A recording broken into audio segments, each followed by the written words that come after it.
말씀을 나눕니다.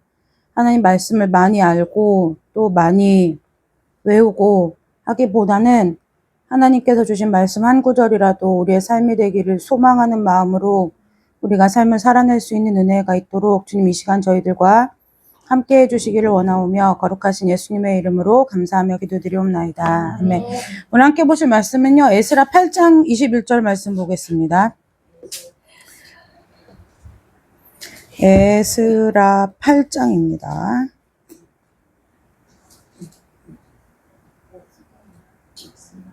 네, 에스라.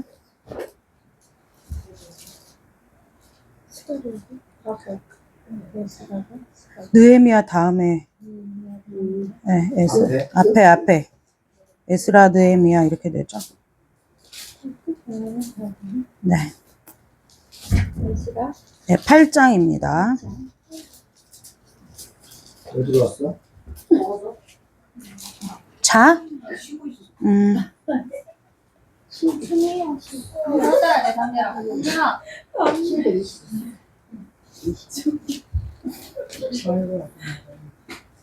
에스라 8장 21절에서 네. 8장 21절에서 23절까지 세 절이니까요. 우리 한 목소리로 합독해서 읽도록 하겠습니다. 그때 내가 아하와 강에서 금식을 선포하고 앞에서 스스로 경비하여 우리와 우리 어린아이와 모든 소유를 위하여 평탄한 일을 그에게 전파하였으니 이는 우리가 전에 우리 하나님의 손은 자기를 찾는 모든 자에게 손을 베푸시고 자기를 배반하는 모든 자에게는 권능과 지도를 내리신다 했으므로 길에서 적군을 받고 우리를 도울 보병과 마녀에게 구하기를 부러워하였습니다. 그러므로 우리가 이를 위하여 금식하며 우리 하나님께 간구하였더니 그의 능력하심을 구합니다. 아멘. 네. 오늘 에스라서 8장 21절에서 23절 말씀을 가지고요. 우리가 함께 좀 생각해 볼 내용은 우리 하나님을 믿고 산다는 것이 무엇인가입니다. 네. 하나님을 믿고 산다고 하는 것이 우리가 오늘 이렇게 주일 또 공예배 시간에 함께 모여서 예배하고 또 우리가 각자의 삶에서 말씀을 읽고 또 묵상하고 그리고 또 주일이나 설교 들은 말씀을 가지고 일상을 살면서 내가 하나님의 말씀대로 살기를 애쓰고 이러는 모든 것이 우리가 하나님을 믿는 삶의 이제 부분들이죠. 그것들이 다 이렇게 퍼즐 조각처럼 그렇게 다 이어져서 연결되어 가는 건데요. 우리가 그 세상 사람들 이런 말 하잖아요. 그 시야가 넓은 사람은 숲을 전체를 보고 그 안에서 나무들을 보는 사람이 또 있는가 하면 이렇게 나무들에만 집중하는 또 시야를 가진 사람들이 있죠. 그런데 우리가 이제 그 하나님을 믿는다는 것에 있어서 그 세상을 우리가 살아가 사실은 우리가 잘 생각해 보면 교회나 예배나 아니면 내 개인적인 신앙의 경건의 시간이나 이런 시간보다는 사실은 일상적인 삶에서 소요하는 시간이 굉장히 많아요. 하루를 비교해봐도 그렇고요. 일주일을 비교해봐도 그렇고 우리가 일상생활에서 삶에서 보내는 시간들이 비중으로 따지자면 거의 절대적으로 많죠. 많아요. 거의 99% 될 거예요. 매일 아침에 뭐 새벽 예배하고 아침 저녁 기도하고 한다고 해도 우리가 쓰는 시간을 이렇게 가만히 보면 채 하루에 1%도 안 되는 시간을 하나님 앞에 드리고 살 건데요. 그러니까 우리가 지금 뭐 시간에 11조를 드려라 이 얘기를 하려고 하는 것이 아니라 우리가 그러면 그 시간도 우리가 99%를 우리 일상을 영위하는 일을 위해서 우리가 시간을 쓰고 하나님을 위해서 조금밖에 내어드릴 수 없는 그 삶의 시간도 누가 허락하신 거냐면 하나님이 허락하신 거라는 거예요. 그러니까 믿는 사람에게 있어서 일상을 소홀히 산다라는 것이 있을 수 없다는 거죠. 네, 열심히 산다는 것, 그것이 그러니까 그 한국적인 사고방식으로 열심히 산다 이것을 얘기하는 것이 아니라 하나님께서 내게 주신 하루를 소중하게 여기고 그 안에서 하나님이 허락하신 일들을 하며 산다는 것이 우리의 믿음에 있어서 큰 자산이 된다는 거예요. 큰 자산이 된다는 거죠. 그런 측면에서 볼 때 우리가 이 하나님을 믿고 산다는 것이 무엇이냐라는 것에 있어서 우리가 오늘 에스라서 8장 21절에서 23절 말씀을 가지고 우리가 한번 생각해 보려고 그래요. 21절에 보면 이제 이 성경적인 배경은 이미 에스라, 느헤미야 주일 오전 예배 때 다 나눴기 때문에 생략하고요. 그때 내가 아와 강가에서 금식을 선포하고 우리 하나님 앞에서 스스로 겸비하여 우리와 우리 어린아이와 모든 소유를 위하여 평탄한 길을 그에게 간구했다 그랬어요. 근데 여러분, 믿음이라는 것은 무엇이냐면 가장 간단하게 얘기하면 보는 시각이 달라진다는 거예요. 예, 이게 왜 이래? 왜 이 사람은 왜 이래? 했던 시각이 저 사람이 왜 저렇게 했을까? 왜 저럴 수밖에 없었을까? 예, 물어보게 되는 시각이 이제 변화가 생긴다는 거죠. 그러니까 하나님의 일에 있어서도 예를 들면 이런 거예요. 예전에는 믿는 사람들이 그 아픈 것을 잘 내색하지 못했어요. 왜냐면 아프다고 하면은 저 사람 하나님 앞에 징계받았어. 뭐 저 사람 뭔가 하나님 앞에 죄 지은 게 있으니까 하나님 저 사람 징계하신 거야. 이런 시선이 교회 안에 되게 팽배했어요. 그런데 우리가 이제 시간을 지나고 하나님의 그 큰 뜻 섭리 가운데서 보면 그 아픔이나 또 삶에서 찾아오는 시련이나 뭐 환란이나 어려움이나 이런 것들이 어느 인생 가운데 없는 사람이 없다는 거예요. 다 모양새가 다르고 정도가 다르고 이게 다 다를 뿐이지 각자의 인생을 놓고 볼 때 하나님이 인생을 허락하신 시간 안에서 다 누구나 거쳐가야 하는 시간이 있더라는 거죠. 네, 다 거쳐가는 시간인 거예요. 그래서 그걸 가지고 예를 들어 제가 예전에 이런 일이 있었어요. 저희 교회는 이제 시골에 있었으니까 교회가 작잖아요. 그러니까 누구네 뭐 권사님네 집에 밥숟가락이 몇 개고 이걸 다 아는 거예요. 그런데 이제 제가 무슨 얘기를 하려고 하냐면, 이제 저희 교회에 전도사님과 권사님이 계셨어요. 근데 이 두 분이 연배가 비슷하시니까 자식들 나이도 비슷한 거예요. 그러니까 뭐 다 혼기가 이제 찰 나이가 됐죠. 그런데 이제 전도사님의 딸이 저 어렸을 때인데 혼전 임신을 한 거예요. 그러니까 그때는 굉장히 이게 이슈가 된 거죠. 크죠? 안 믿는 집이라고 해도 동네에서 욕먹을 마당인데, 믿는 집에, 교회 유력한 집안의 딸이 혼전 임신을 했다고 하니까 이제 그게 이제 이슈가 된 거죠. 그러니까 쉬쉬한 거예요. 네, 쉬쉬한 거죠. 근데 뭐 쉬쉬한다고 이게 들통이 안 나나요? 10달 개월수를 따져보면 나오는 걸? 아무튼 그런데 이게 그래가지고, 근데 그 전에 무슨 일이 있었냐면 이 권사님네 딸도 또 혼전 임신을 하게 된 거예요. 그래서 결혼을 이제 부랴부랴 이제 그때는 혼전 임신하면 무조건 시키잖아요. 그러니까 이제 권사님이 울며 겨자 먹기로 정말 결혼을 시켰어요. 그랬는데 그때 이 전도사님이 막 이 권사님네 자녀에 대해서 막 얘기를 한 거예요. 어떻게 장로 권사네 집에서 딸 자식을 어떻게 했길래 혼전에 이렇게 임신을 했냐고 하면서, 그러니까 뭐냐면 위로해준다고 와갖고 속을 뒤집어 놓고 가는 거죠. 결혼할 때까지. 예, 이제 그런 거예요. 그랬는데 상황이 역전됐어요. 그랬더니 이제 그 말을 했던 이 댁의 자녀가 또 그렇게가 된 거죠. 그러니까 이 권사님이 뭐라고 하시냐면, 자식 있는 집에서 남의 자식에다 대고 함부로 말하는 거 아니라 하더니 옛말이 틀린 게 하나도 없다, 그 얘기를 하시더라고요. 제가 오늘 이 얘기를 왜 하냐면, 우리가 그래요. 내가 하면 로맨스고 남이 하면 불륜이라고. 우리가 내 일이 아니라고 하면 신앙을 가졌다고 하면서도 다른 사람의 삶의 어떠한 상황이나 형편과 처지에 있어서 좀 너무 쉽게 결론을 내버리는 경향이 있다는 거예요. 저들의 형편을 살피기 전에 저 가정에 왜 그렇게 될 수밖에 없었는지 이런 것들을 물어보고 내 기도 제목으로 삼고 같이 애통해하고 아파하는 것이 아니라, 내가 결론 내고 저 사람은 저랬으니까 징계받았을 거야.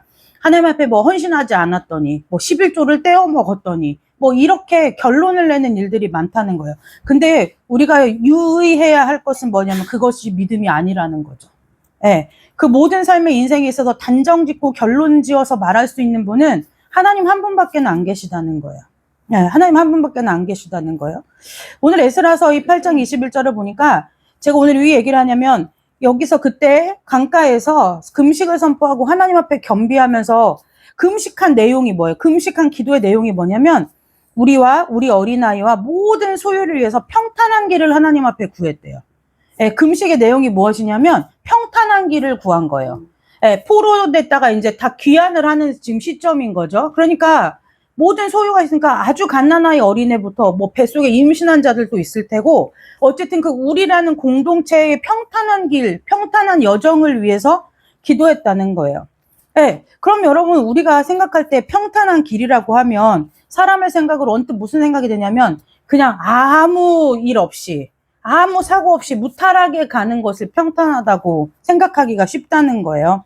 그런데 그게 아니라 여기서 평탄한 길을 구했다라고 하는 뜻은 무엇이냐면 장애물이 없고 그 다음에 내가 그 길을 가는 데 있어서 가로막는 가로막힘이 없고 그래서 정말 그렇게 그냥 직선 쭉 뻗은 도로를 달리듯이 가는 그것이 아니라 주님께서 함께 해달라고 하는 간구의 기도였다는 것을 우리가 기억해야 된다는 거예요.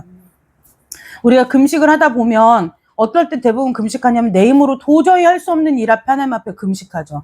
이거는 하실 수 있는 분이 하나님밖에 없다고. 그런데 우리가 그 금식할 때 가만히 보면 하나님께서 우리에게 있어서 우리의 금식의 기도의 제목을 들어주시는 하나님의 그 속 깊은 뜻이 무엇일까를 생각해 보아야 된다는 거예요.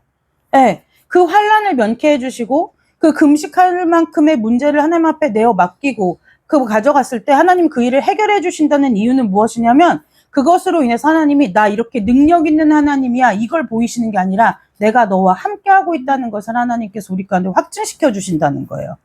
그래서 금식의 유익은 문제를 해결받고 기도를 응답받는 것 이것이 주가 아니라 그것이 먼저가 아니라 근간은 무엇이냐 내가 내 영혼이 내 사지 육신이 흔들릴 만큼 아니면 정말 내가 내 인생은 여기서 끝인가? 내 인생은 여기까지인가? 라는 그 깊은 좌절 앞에서 하나님께서 여전히 나와 함께 하고 계시니 너가 정말로 괜찮다. 내가 함께 하고 있으니 괜찮을 거다. 라는 하나님의 그 확신, 위로를 주시는 것이 금식 기도의 유익이라는 거예요. 너무나 한국교회가 변질돼서 무슨 문제만 생기면 가가지고 작정하고 금식하고 기도하면서 우리가 그 문제 해결을 원하는데요. 우리가 늘 그걸 바라는 거예요. 자녀들에게 우리가 해주는 것이 왜 해줄까요? 자녀이니까요. 남의 자녀한테 그렇게까지 안 해주죠. 내 자녀니까 해준다는 거예요. 어떤 때는 내가 내 형편에 과한 일이라도 자식을 위해서라고 하면 해주고요. 하는 이유가 뭐냐면 자녀라는 거예요. 그 얘기를 바꿔 얘기하면 자녀가 도대체 무엇이길래? 그러니까 그게 뭐예요? 내 이웃을 내 몸과 같이 사랑하듯이 나의 또 다른 분신이기 때문에 그게 가능하다는 거예요.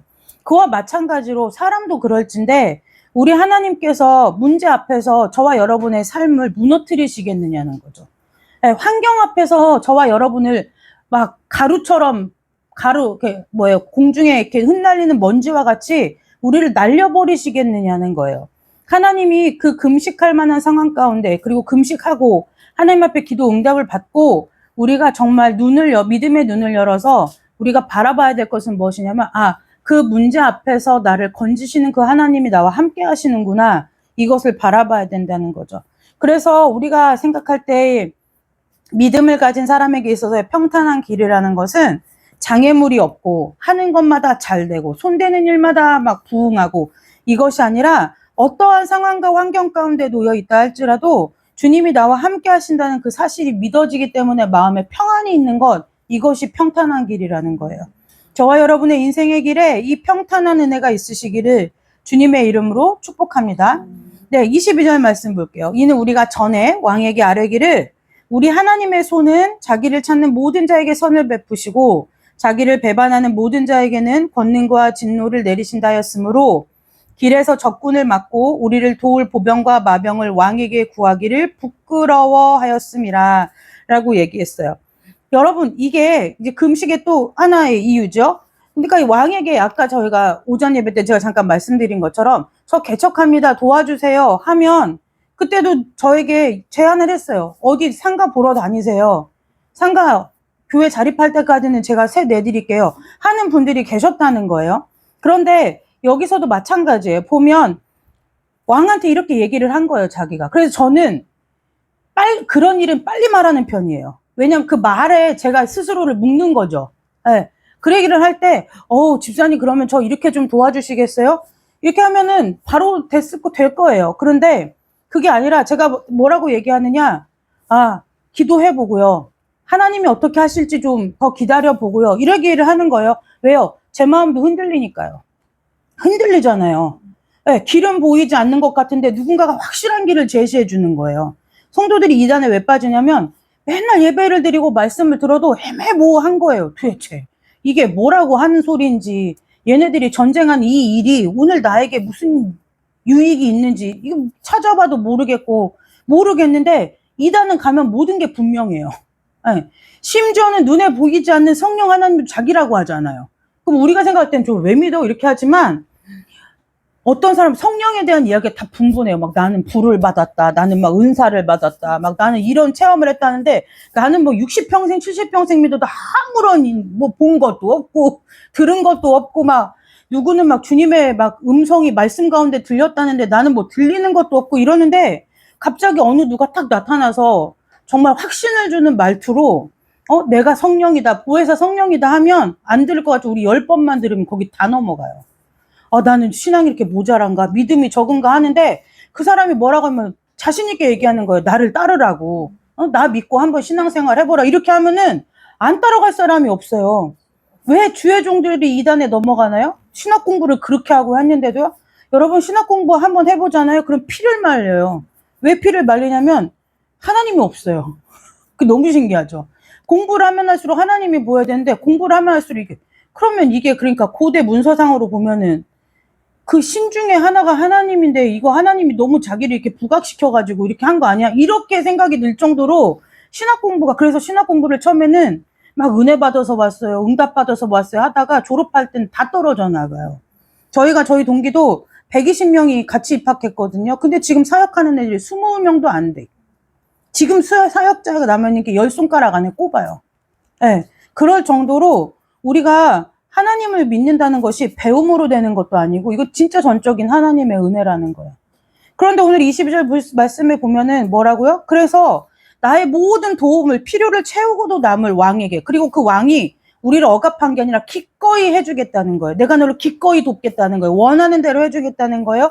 근데 그 원하게 해주는 왕 앞에 뭐라고요? 선포한 거예요. 봐라 이거예요.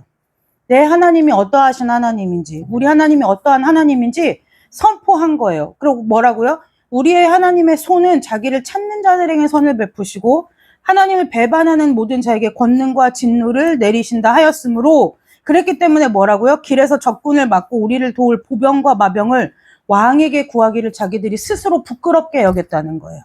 네, 그것이 부끄럽지 않으면 자꾸 구하게 되죠. 네, 구하게 돼요. 자꾸 구하게 되고, 그리고 그 구하면 그 도움이 또 실제로 와요. 네, 온다는 거예요. 그래서 우리가 도울 보병과 마병을 왕에게 구하기를 부끄러워. 그러니까 믿음이라는 것은 무엇이냐면요. 내가 정확한 포인트를 아는 거예요. 어떤 포인트? 어느 것에 내가 부끄러워하고 창피하고 수치스럽게 여겨야 될지를 아는 거예요. 그것이 내 자존심이 상하고 내 마음이 상하는 것이 아니라 내 하나님 때문에 부끄러움과 내 하나님이 수치를 당하실까, 이것이 우리 삶의 기준이 돼야 된다는 거예요. 근데 도우며 여기저기서 하면 못하고, 여러분 솔직하게 얘기해서 은행 가서 대출 한번 받아보려고 하면 얼마나 진짜 까다롭고 그렇지 않아요? 직원들이 가만히 생각해 보면 지들 돈도 아닌데 막 이거 해오세요, 저거에, 마치 자기가 자기 돈을 내어주는 것처럼 자기들이 갑의 위치에 서서 이런 일들이 적지 않잖아요? 그게 뭐예요? 자기 돈도 아닌데 돈을 만진다는 것 자체가 권력이 돼버린 거죠. 네. 그러니까 왜 사람들이 그렇게 자기 자산을 늘리려고 하느냐? 남에게 손 안 벌리고 도움 안 받고 싫은 소리, 자존심 상한 소리 안 듣고 내가 원하는 것을 얻고 싶으니까 그렇게 하는 거예요. 그것처럼 우리가 신앙을 갖고 산다고 하는 것은 무엇이냐? 세상에게 더 이상 세상 것을 세상에다가 구하지 않기를 하나님 앞에 결단하는 거라는 거예요. 네, 결단하고, 그리고 뭐예요? 그 모든 공급이 하나님께로부터 올 것이라는 것을 믿고 하나님의 일하심을 기다리라는 거예요. 그럼 기다리면 여러 가지 방법이 있겠죠. 올 때도 있고 안 올 때도 있고, 그렇죠? 늦게 올 때도 있고, 내가 생각했던 것보다 빨리 올 때도 있고, 그 모든 상황조차도 하나님이 그 상황 가운데 섭리하고 계시다는 것을 우리가 믿고 가는 것, 이것이 신앙인의 자세라는 거예요. 네. 편한 방법으로 찾으려면 왕한테 주라고 하면 그날 그 즉시죠. 그 옛날에는 말할 것도 없지, 이 시대는 말할 것도 없죠. 왕의 입에서 나오는 말이 곧 법일 텐데, 그때 아예 차라리 나올 때 가면서 이거 필요할 것 같습니다, 예상 리스트를 뽑아가지고 그것대로 다 미리 구하고, 그러면서 한마디만 더 하면 돼요. 요걸 내가 갖고 가는데 우리가 가다가 혹시 양식이 떨어지거나 뭐 해서 추가로 필요한 것이 있으면 다시 요청을 드리겠습니다, 이래도 될 것인데 그렇게 하지 않았다는 거예요. 스스로 뭐요? 하나님 때문에, 하나님의 영광을 위해서 우리가 하나님의 뜻을 따라 산다는 것 때문에 무엇하는 거예요? 스스로 우리가 어려운 길, 좁은 길을 선택해서 갔다는 거예요. 네. 그래서 23절에 이렇게 말씀했어요. 그러므로 우리가, 공동체라는 얘기죠. 우리가 이를 위하여 금식하며 우리 하나님께 간구하였더니 그의 응낙하심을 입었더라라고 얘기했어요. 예, 응낙하심을 입었대요. 응낙하신다. 이게 좀 단어가 신기하죠. 좀 들어보기 어려운. 우리가 대부분 기도, 간구라고 하면 그 짝꿍처럼 따라오는 게 응답인데 이게 응답하심을 입었다라는 거예요. 그런데 이 응낙하시다라는 것은 무엇이냐면 좀 이런 의미가 덧붙여져 있어요. 우리 하나님께서 우리의 기도를 들어서 응답해 주신 것, 그것에 있어서 거기에 플러스 뭐가 들어있냐면 그 순종이 들어있는 거예요. 그러니까 그 순종이라는 것은 뭐냐면 하나님이 그 일에 있어서 어떠한 방식으로 응답하시든 간에 내가 그것이 하나님께서 나에게 응답하신 최고의 것으로 여기고 그것을 기꺼이 따르는 것, 이것이 응낙하심이라는 거예요. 그러니까 기도의 사실 끝판왕이라고 할 수 있는 것은 우리가 하나님 앞에 기도하고 하나님 앞에 응낙하심을 입는 거예요. 네, 응낙하심을 입어요. 그것이 뭐냐? 그 모든 것이 내가 기도를 하나님 앞에 구한 것도 하나님께서 내 기도를 들어서 응답하신 것도 이 모든 것이 은혜라는 거죠. 네, 은혜로 여기고 사는 거예요. 그래서 응답하신다라는 뜻의 짝꿍이 뭐냐? 그 앞에 거예요. 앞에 거. 그의 응낙하심을 입었도다. 이것을 그 원어 성경으로 보면 이런 뜻이에요. 하나님이 우리의 기도를 들으셨다. 이런 뜻이에요. 네, 원어적인 의미 그대로 전달하자면 응낙하셨다. 이것이 무엇이냐면 하나님이 우리의 기도를 기쁜 마음으로 들으셨다. 이 얘기인 거예요. 네, 기쁜 마음으로. 그러니까 무엇을 구한 거예요? 하나님의 돌보심을 구한 거예요.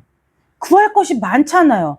하나님 우리가 가면 그 포로지에서 귀환해서 돌아가면 여러분 내 고향 예를 들면 이런 거죠. 일제 식민지 때 일제가 우리나라 것을 다 수탈해 갔잖아요. 네, 다 수탈해 가고 남아서 고향이라고 해서 돌아와 봤더니 남은 게 없어요.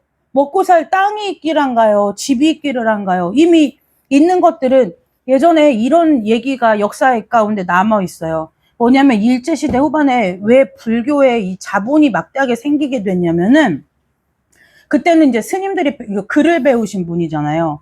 그러니까 그때 그 주인 없는 땅을 다 등기를 다 절로 돌려놓은 거예요.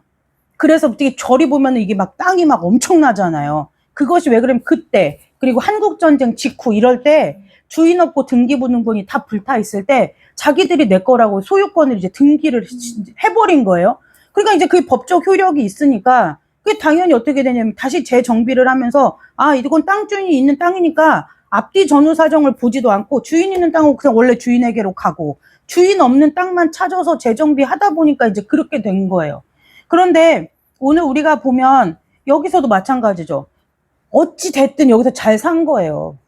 포로 생활에서 살 때는 먹고 살 걱정 없고 그래도 힘들지만 힘들게 일궈서 내가 살 집도 있고 이렇게 있는데 그걸 다 버려두고 다시 내 고향, 그러니까 내가 어떤 세대, 이 세대는 돌아가는 세대에는 어려서 그 고향을 떠나왔거나 70년이니까요. 떠나왔거나 아니면 뭐 할아버지로부터 들었고 뭐 증조 할아버지 때부터 들어서 예전에 우리가 살던 땅은 요건 그 들어서 하는 세대인 거예요. 거기서 살아본 적이 없는 세대죠. 근데 다시 가는 거예요. 무슨 이유로면 하나님의 섭리 가운데서 그냥 가는 거예요. 갔어요. 살 집이 있기를 해요. 먹을 게 있기를 하겠어요. 뭐가 있기를 하겠어요? 그러니까 그때 이 이스라엘 백성들의 입장에서는 왕이 주는 걸 갖고 가는 것이 조금이나마 편안한 삶이었다는 거예요. 근데 그걸 버리고 하나님의 뜻대로 갔다는 거죠. 그러니까 믿는 자들에게 있어서 이 결단이라는 것이 사실은 그렇게 쉬운 결단은 아니라는 거예요. 그럼 우리가 쉽지 않으니까 하지 않아야 되느냐? 그것이 아니라 어떻게 해요? 넘어져도 일어나서 또 해보고 쓰러져도 또 해보고 실패해도 또 해보고 하고 자꾸 하다 보면 하나님의 뜻이 우리의 삶 가운데 이루어진다는 거예요.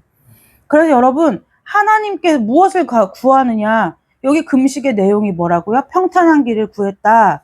다시 얘기하면 원어의 그 좀 뜻을 좀 더 보다 보면은 무슨 뜻이냐면 이런 거예요. 하나님의 돌보심을 구했다는 거예요. 네, 하나님 우리를 좀 보호해 주시고 하나님께서 우리와 우리 자녀와 자손들을 그 땅에서 잘 길러주시기를 하나님 앞에 구했다는 거예요. 우리의 기도와 별반 다르지 않죠? 우리의 일상의 기도도 대부분 보면 뭐예요? 하나님의 보호하심과 하나님의 양육하심이라는 거예요. 자녀를 왜 하나님 앞에 맡겨요? 우리의 삶을 왜 하나님 앞에 맡겨요? 하나님 보호해 달라고요. 하나님 우리의 삶을 양육해 주시라고요. 네, 우리의 기도와 별반 다르지 않아요. 그런데 하나님께서 이 기도를 하실 때 하나님께서 뭐라고요? 우리의 기도를 기쁘게 들으셨다는 거예요. 여러분, 오늘 저와 여러분이 하나님 앞에 드리는 기도도 하나님께서 기쁘게 들으실 것을 믿음으로 확신하시기를 주님의 이름으로 축복합니다. 네. 그리고 그 기도 앞에서 펼쳐진 우리의 일상의 삶을 하나님이 주신 응답이라고 여기시고 순종하는 마음으로 살아내는 은혜가 있으시기를 주님의 이름으로 축복합니다. 네. 기도의 응답을 뭔가 자꾸 특별하다고 생각하고 찾으니까 이게 어려워요. 저도 예전에 그런 때가 있었거든요. 기도 생활을 처음 시작할 때는 막 누구는 뭘 들었다고 하지, 뭘 봤다고 하지 막 하는데 아무 일도 안 일어나는 거예요. 그 제가 예전에 하나님 앞에 기도하면서 부른 적 있어요. 하나님, 그럼 사무엘은 이름도 불러주고 막 걔는 알지도 못하는데 막 사무엘아 2번 불러주고 못 알아들으니까 막 2번씩 여러 번 불러주는데 제가 그랬어요. 하나님한테, 하나님은 차별하는 하나님이 아니라면서 왜 내 이름은 안 불러줘요? 제가 그랬거든요. 왜 내 이름을 안 불러줘요? 제가 그랬어요. 그러니까 배운 게 무섭긴 무섭더라고요. 하나님은 차별하지 않는다고 했는데 지금 하나님은 차별하고 계시다고. 제가 그랬어요. 그래서 특별한 방법이 뭔가 있는 줄 알았어요. 그런데 제 마음 가운데 어떤 생각이 들었냐면, 그렇게 소나무 뿌리를 뽑고 막 소리를 바락바락 지르고 밥을 굶어가면서 제가 그랬어요. 이상하다. 하나님은 아버지라고 했는데 그 하나님 자식이 이렇게 고생스럽게 막 이 악바가지를 쓰는 걸 보고 꼭 응답을 해주셔야 그게 하나님인가? 라는 의문이 들었어요. 그래서 제 안에, 그리고 나서 그럼 뭐 특별한 답을 얻었느냐? 답을 얻은 건 없죠. 근데 보니까 제 안에 하나님 어떠한 믿음을 주셨냐면, 내가 기도했으면 내일 내가 오늘 기도하고 오늘 기도한 기도의 자리를 일어나서 털고 나간 그 자리가 응답의 자리인 거예요. 네, 특별하지 않아요. 내가 하나님 앞에 이 문제를 맡겼어요. 그리고 이 문제를 하나님 앞에 기도했어요. 그럼 자리 털고 일어나 나가는 거예요. 그러고 나면 우리는 뭐예요? 기도를 하면 응답받으면 세상이 변하길 바라죠. 문제가 바뀌길 바라고 환경이 변하길 바라는데요. 하나님이 일하시는 방식은 그렇지 않다는 거예요. 기도했으니 또 응답이 이거구나 하고 일상을 살다 보면 어느새 하나님께서 그 일들을 하게 하시더라는 거죠. 여러분, 한 주를 새로 시작합니다. 저와 여러분의 삶이 평탄한 은혜가 있으시기를 주님의 이름으로 축복하고, 되도록이면 힘쓰고 애써서 우리가 하나님 앞에 세상에게 무언가를 바라고 기대하고 구하는 것이 하나님 앞에서 수치스럽고 부끄럽고, 이것을 우리가 깨닫고 우리가 하나님 앞에서 되도록이면 우리가 하나님 앞에 열심을 다하여 하나님의 뜻과 은혜를 구하는 삶이 되시기를 주님의 이름으로 축복합니다. 네, 축복해요.